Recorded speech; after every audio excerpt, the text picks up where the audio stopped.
Donc bonjour à toutes et à tous. Je m'appelle Émilie Dossios, je suis votre tutrice du enfin une des 2 tutrices du E13, et Maïli sur le forum et ma co-tutrice, c'est Elena Basli ou LN2A sur le forum. On va traiter de 6 cours ensemble, donc 3 avec Elena et 3 avec moi. Donc les 3 qu'on verra ensemble, c'est l'amélogénèse en premier, le édification, radiculaire et la mise en place des tissus parodontaux, ainsi que, le dernier qui sera la mise en place du squelette crânio-facial et vous en verrez 3 autres avec Elena. Donc aujourd'hui, on va commencer avec l'amélogénèse.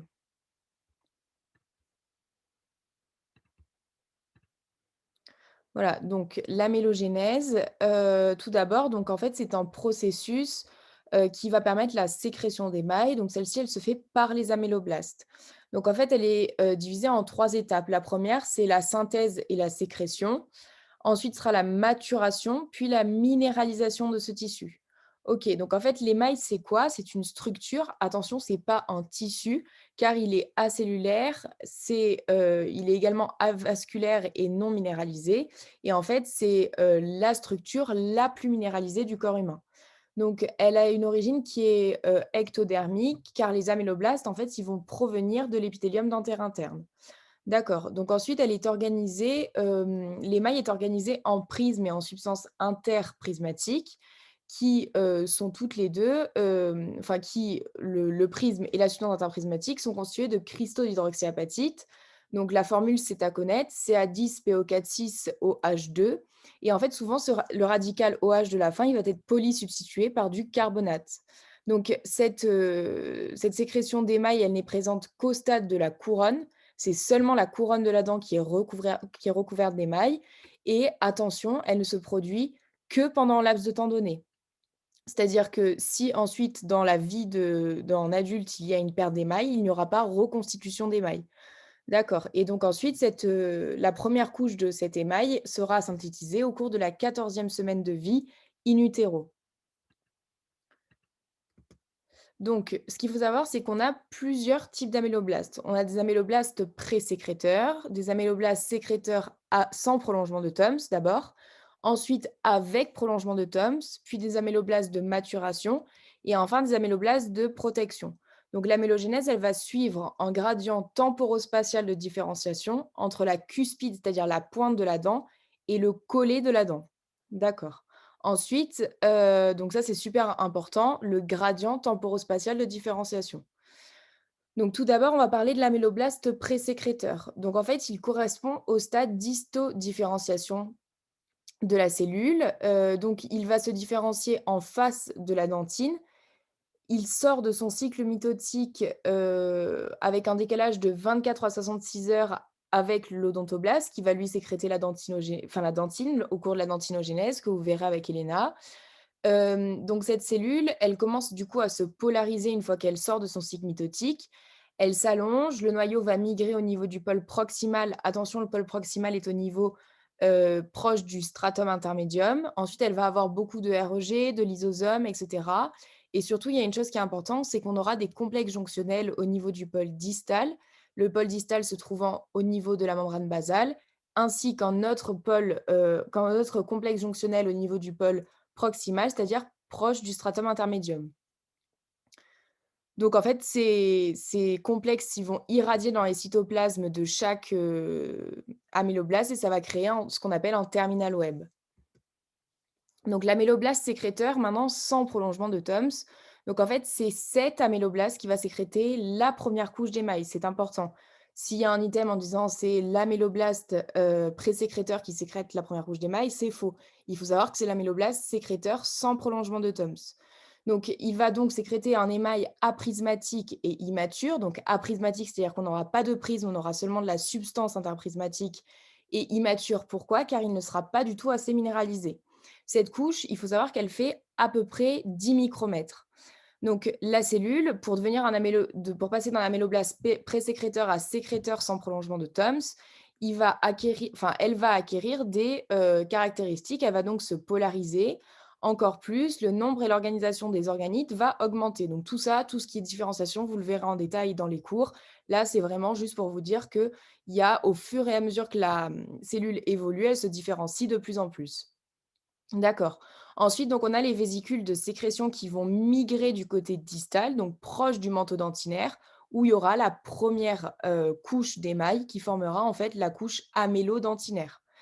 Donc ensuite, on aura à ce stade-là une apoptose du réticulum étoilé et on va avoir en collapsus, donc puisqu'on avait épithélium dentaire externe, réticulum étoilé et stratum intermédium. On va avoir un collapsus entre le réticulum étoilé et le stratum intermédium, enfin, le réticulum étoilé entre l'apoptose et on a un collapsus du stratum intermédium et de l'épithélium dentaire interne, formant ainsi la couche papillaire.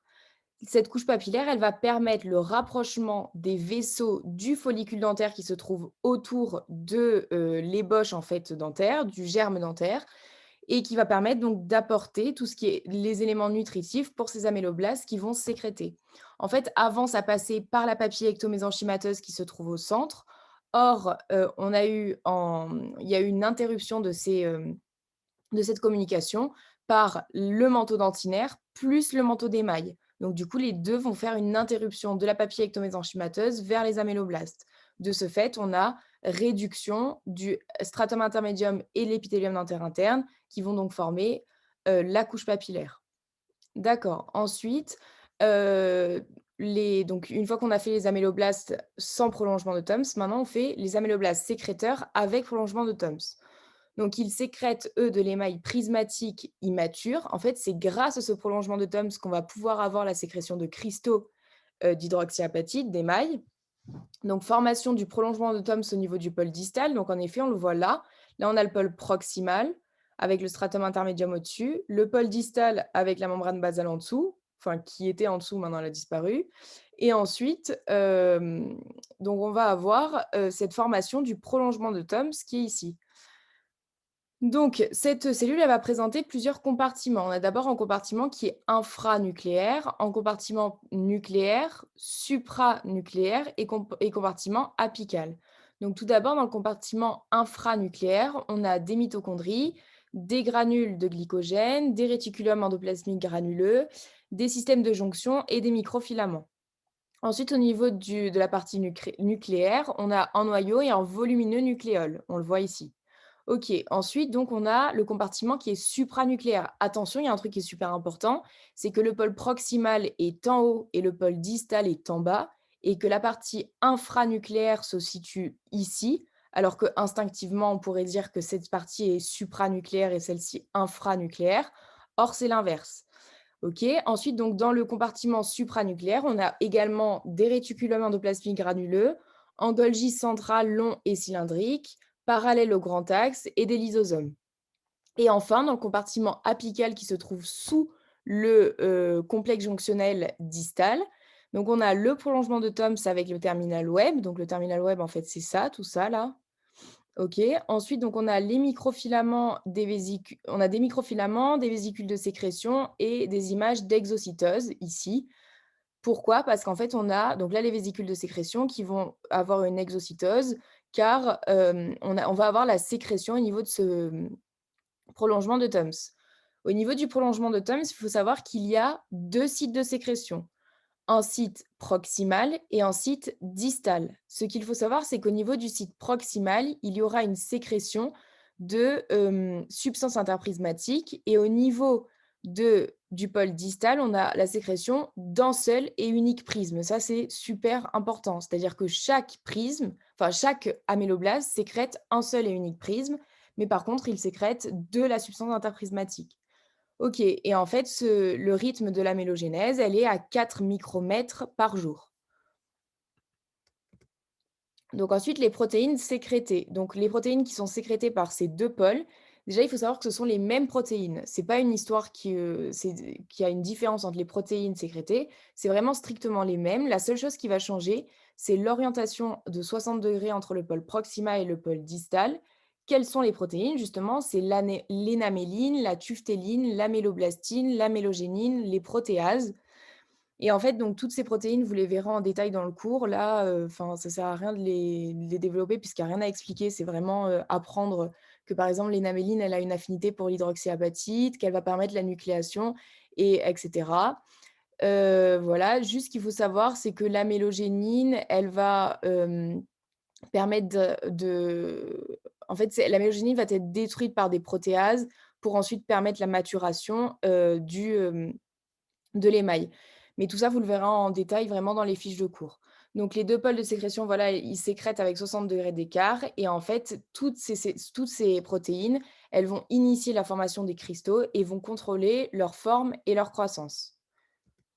Donc ensuite, les améloblastes de transition. Donc en fait, à la fin du stade de sécrétion, on va avoir une apoptose de 25 des améloblastes. Ils vont se raccourcir, s'élargir. Ensuite, les organites cellulaires sont dégradés par les lysosomes.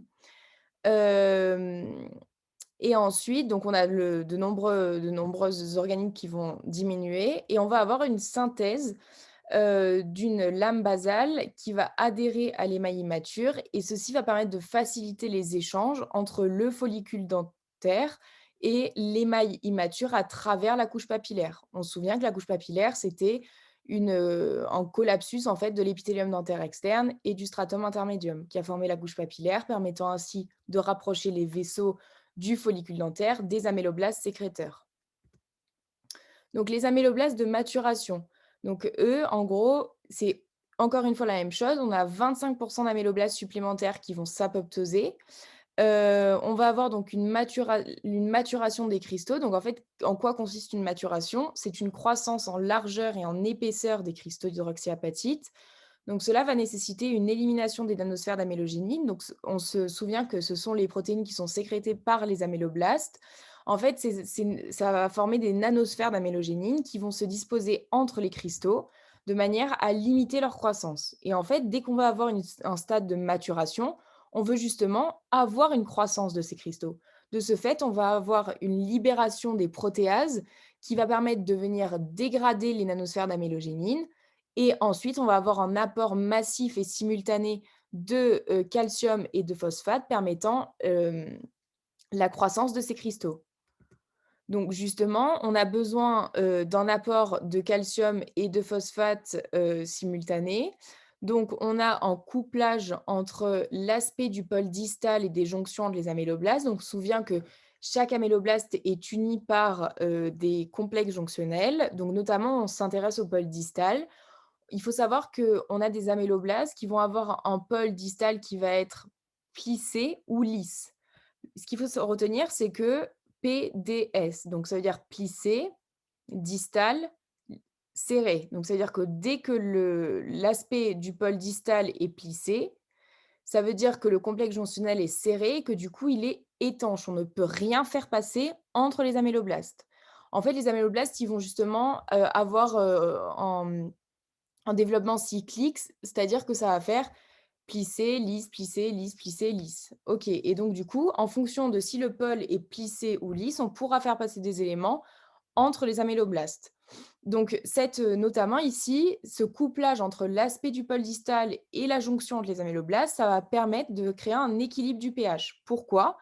Parce que, cet apport d'H+, donc comme vous le savez, ça va acidifier le milieu et en fait, la MMP20 qui est la protéase qui va venir dégrader ces nanosphères d'amélogénine, elle a besoin d'une certaine acidité pour fonctionner. Mais attention, il ne faut pas trop d'acidité, car sinon les cristaux d'hydroxyapatite vont venir, vont se dégrader puisque si c'est trop acide, ils se dégradent mais donc du coup, il faut une balance entre une bonne acidité pour la MP20, mais pas trop pour les cristaux hydroxyapatite.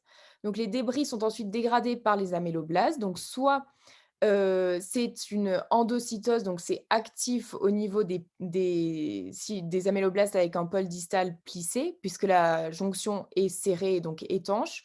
Si par contre, elle est si par contre le pôle distal est lisse, ça veut dire que la jonction n'est plus étanche et du coup les débris vont passer entre les améloblastes et être absorbés latéralement par les améloblastes et ensuite être dégradés dans les améloblastes par les lysosomes. Donc tout ça, je ne vous l'ai pas marqué parce que vous le verrez tout en détail dans le cours, ce sera mieux marqué, mieux expliqué. Donc voilà, donc ensuite le calcium, passe entre les cellules à bordure lisse, donc c'est ce que j'expliquais. Quand c'est lisse, la la jonction, elle est, perméable, du coup, on va pouvoir laisser passer du calcium. Si par contre c'est un améloblaste avec un pôle distal plissé, alors, il faudra un transport actif. OK, ensuite donc on a vu l'équilibre, des H+ pour une bonne acidification. On a vu l'arrivée du calcium et maintenant on a dit qu'il fallait également une arrivée de phosphate. Donc en fait le phosphate, il va être libéré par l'amélotine grâce au phosphatase qui va venir donc attaquer l'amélotine et libérer du phosphate. Donc ainsi, on a une croissance des cristaux d'émail et du coup une maturation de ces derniers.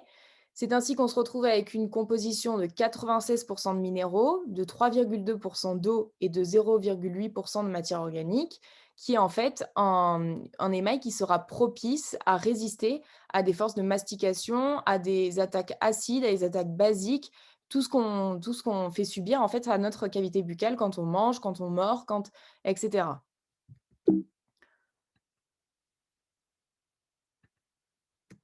Donc ensuite, les améloblastes de protection. Donc l'améloblaste, il devient cubique, il perd ses organites, il va de nouveau sécréter une lame basale. Et en fait, ces derniers, c'est-à-dire les améloblastes qui sont devenus cubiques, les améloblastes de protection, plus la couche papillaire qui était au-dessus, en fait, elles vont s'accoler et former un épithélium réduit de l'émail ou appelé ERE. OK, donc cet épithélium réduit de l'émail, il permet de protéger la dent tant qu'elle est dans le follicule dentaire pour pas que l'émail soit altéré.